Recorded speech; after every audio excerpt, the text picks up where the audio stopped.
కాయ అరటిపళ్ళు. ఒక పళ్ళు అమ్ముకునేవాడు ఉండేవాడు. అతని పేరు చందు. అతను పెరట్లో చాలా పళ్ళ మొక్కలు పెంచేవాడు. రోజూ చందు పండిన పళ్ళు తెంపి మార్కెట్కు వెళ్లి అమ్ముకునేవాడు. చందుకి ఒక మంచి అలవాటు ఉండేది. రోజు దారిలో ఎవరైనా పేదవాడు కనిపిస్తే వాళ్ళకి పళ్ళు తప్పకుండా ఇచ్చేవాడు. అరే, ఈ చందు చాలా మంచివాడిలా ఉన్నాడు. రోజులాగానే చందు పండిన పళ్ళు తెంపుతుండగా అప్పుడు ఒక చిలుకని నేల మీద గొయ్యి తవ్వడం చూశాడు. అరే, ఆగు ఆగు, నువ్వేం చేస్తున్నావు? నేను సాయం చేస్తాను. నేను విత్తనం నాటుదామని అనుకుంటున్నా. ఈ విత్తనం నాటితే బంగారు అరటిపళ్ళు ఇచ్చే చెట్టు వస్తుంది. ఇవ్వు, నేను నాటుతాను. చందు చిలుక మాటలు నమ్మలేదు. కాని ఆ విత్తనాలు నాటాడు. ఇంక ప్రతిరోజు నీళ్లు కూడా పోసాడు. చిలుక రోజు విత్తనం చూడ్డానికి వచ్చేది. కొన్ని రోజుల తర్వాత ఒక చెట్టు మొలిచింది. మరి కొన్ని రోజుల్లోనే దానిపై అందమైన బంగారు అరటిపళ్ళు కాసాయి. అప్పుడు చిలుక కూడా ఆ చెట్టుపై ఉండడానికి వచ్చేది.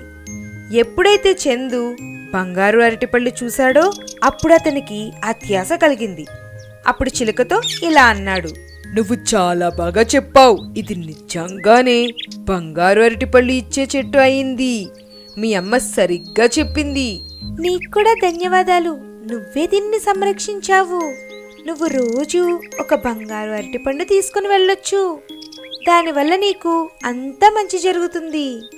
అప్పుడు ప్రతిరోజు చందుకి చిలుక ఒక బంగారు అరటిపండు ఇచ్చేది. మరి చందు దాన్ని అమ్మి చాలా డబ్బులు సంపాదించాడు. కాని చందు ఒక్కొక్క అరటిపండుతో ఆనందంగా లేడు. అతను అన్ని పళ్ళుని తీసేయాలనుకున్నాడు. ఈ చిలుక గాని చచ్చిపోయిందంటే ఈ చెట్టు నాదైపోతుంది. ఇంకా అన్ని బంగారు అరటిపళ్ళు నావైపోతాయి. ఈ చిలుకని ఎలాగైనా చంపేయాలి. చందు ఒకరోజు సమయం చూసుకొని అరటిపళ్లపై విషం వేసేశాడు. ఇప్పుడు చూస్తాను ఈ అరటిపళ్ళు ఎలా దొరకవో నాకు. ఇదంతా చిలుక దూరం నుంచి చూసింది. అలాగా, అయితే నీకు అన్ని అరటిపళ్ళు కావాలి. నువ్వు అత్యాశపరుడవు. నేను నువ్వొక మంచి మనిషివి అనుకుని నీ పెరట్లో ఈ బంగారు చెట్టు వేయాలనుకున్నా. కానీ నీకు తెలియని విషయం ఏంటంటే నేను ఈ చెట్టుపై లేకుంటే ఇది ఎప్పుడూ కూడా బంగారు అరటిపళ్ళు ఇవ్వదు. ఇంక నేను ఇక్కడి నుంచి వెళ్తున్నాను. చిలుక వెళ్ళిపోగానే ఆ చెట్టు మొత్తం ఎండిపోయింది. దాని నుండి అన్ని అరటిపళ్ళు పడిపోయాయి. మరి చందు తన అత్యాశ వల్ల పశ్చాత్తాపం చెందాడు. రాజు మరియు అతని భార్య చాలా పేదవారు. చాలా కష్టం మీద వాళ్ళకి ఇల్లు నడిచేది. రాజు మట్టి కుండలు చేసేవాడు. తన భార్య వాటిపై రంగులు వేసేది. చూడండి, ఇంక ఈ పని ఆపి భోజనం చేయండి. చాలా రోజులు గడిచిపోయాయి. ఒక్క కుండ కూడా అమ్ముడుపోలేదు. ఇంకా మన దగ్గర డబ్బులు లేవు, తినడానికి లేదు. వచ్చి భోజనం చేయండి, లేదంటే ఇది కూడా చల్లారిపోతుంది. వస్తున్నాను, ఆగు. ఎందుకు విసుక్కుంటావు? అంతా మంచి జరుగుతుంది. అప్పుడే వాళ్ళింటికి ఎవరో వచ్చారు. ఎవరైనా ఉన్నారా? ధర్మం చేయండి నాయనా. ఏదైనా తిని చాలా రోజులయ్యింది. రాజు భార్య తన పళ్ళం ఆ మా అమ్మకి ఇచ్చేసింది. మా అమ్మ చాలా ఆనందించింది. భోజనం చేసేసింది. చెప్పు, ఏం కావాలో? నువ్వు ఒకరి ఆకలి తీర్చావు. వెంటనే మా అమ్మ ఒక దేవతలా మారింది. నేను మీకు 3 వరాలిస్తున్నాను. నీకేం కావాలో అదే లభిస్తుంది. అలాగా దేవి, నీకు ధన్యవాదాలు. నేను నా భర్తతో కలిసి ఆలోచించి వరం అడుగుతా దేవి. అరే రామాలతి, ఎక్కడున్నావు? త్వరగా రా, అన్నం చల్లారిపోతుంది. ఇదిగో ఇప్పుడే వస్తున్నా. మా అమ్మ వెళ్ళిపోగానే మాలతి పరిగెట్టుకుంటూ తన భర్త దగ్గరికి వచ్చింది. చాలా ఆనందంగా ఉన్నావు, ఏమైంది? దేవి మనకి 3 వరాలిచ్చింది. ఇప్పుడు మనం ఏది కోరుకుంటే అది వస్తుంది. నీకు తెలుసా, ఆమె మా అమ్మ కాదు, సాక్షాత్తు దేవి అన్నమాట. అరే వదిలేయ్, అలా ఏమీ అవ్వదు. పద భోజనం చేద్దాం. ఇద్దరూ భోజనం చేయడానికి కూర్చుంటారు. ఎన్ని రోజులైందో ఏదైనా మంచిగా భోజనం చేసి మన దగ్గర ఏమైనా రుచిగా తినడానికి ఉంటే బాగుండేది. అప్పుడే రకరకాలైన రుచికరమైన వంటకాలు వచ్చేసాయి వారి దగ్గరికి. అరే ఇదేంటి, నీ మాటలు నిజంగానే జరిగిపోయింది. అయ్యో ఇదేంటి ఇలా చేశాను, ఒక వరం పాడు చేశాను. సరే వదిలేయ్, భోజనం చేద్దాం. ఇదేంటి మిఠాయిలేమీ లేవా? మిఠాయిలు లేకుండా తింటే మజా ఉండదు. అప్పుడే చాలా స్వీట్లు మిఠాయిలు వచ్చేసాయి. అదేంటి, ఇన్ని మిఠాయిలు ఎందుకు మనకి? ఇవి మనం ఒక్క రోజులో తినలేము. నువ్వు బాగా చెప్పావు, ఇవి దాచుకుంటే మనం చాలా రోజులు తినొచ్చు కదా. అలా అనగానే అన్ని మిఠాయిలు ఒక పెద్ద బీరువాలోకి వెళ్ళిపోయాయి. అలా చూస్తూ చూస్తూ 3 వరాలు అయిపోయాయి. అరే ఇదేంటి మాలతి, మనం 3 వరాలు వాడేసుకున్నాం. హా అవునండి, మాటల్లో పడి 3 వరాలు వాడేసుకున్నాం. మనం అది గమనించనే లేదు. మాయాకుండ. మదన్ ఒక మంచి నిజాయితీపరుడు. అతనికి ఒక చిన్న పొలం ఉండేది. ఇంకా అతను చాలా కష్టపడేవాడు. ఒకరోజు పొలంలో పనిచేసుకున్న తర్వాత ఇంటికి వెళ్తుండగా అనుకోకుండా అతను ఒక రాయిని తన్నుకున్నాడు. అలా అతను నేల మీద పడిపోయాడు. అరే నా కాళ్ళకి ఏం తగిలింది, ఇలా పడిపోయాను? ఓహో, రాయి తగిలిందా? దీనిని తీసి ఎక్కడైనా దూరంగా విసిరేస్తా. మదన్ ఆ రాయిని తీసి పక్కనే చెట్టు కింద ఉన్న ఒక కుండలో వేశాడు. ఆ కుండ ముందు నుంచే అక్కడ ఖాళీగా పడి ఉండేది. కాని చూస్తూనే ఆ కుండ రాళ్లతో నిండిపోయింది. అరే ఇదేదో మాయాకుండలా ఉంది, దీనిని ఇంటికి తీసుకువెళ్తా. మదన్ వాళ్ళ ఆవిడ కుండని చూసి చాలా ఆనందిస్తుంది. అబ్బా, ఇది నిజంగానే మాయాకుండ. నేను ఇప్పుడే అందులో బంగారు నగలు వేసి చూస్తా. ఎప్పుడైతే అందులో నగలు వేసిందో కుండ నగలతో నిండిపోయింది. మదన్ ఇంకా వాళ్ళ ఆవిడ చాలా ఆనందించారు. వాళ్ళకి ఎప్పుడు కావాలంటే అప్పుడు కుండలో నగలు వేస్తే నగలు 2 వాటిని అమ్మి ఇంటిని నడిపేవాళ్ళు.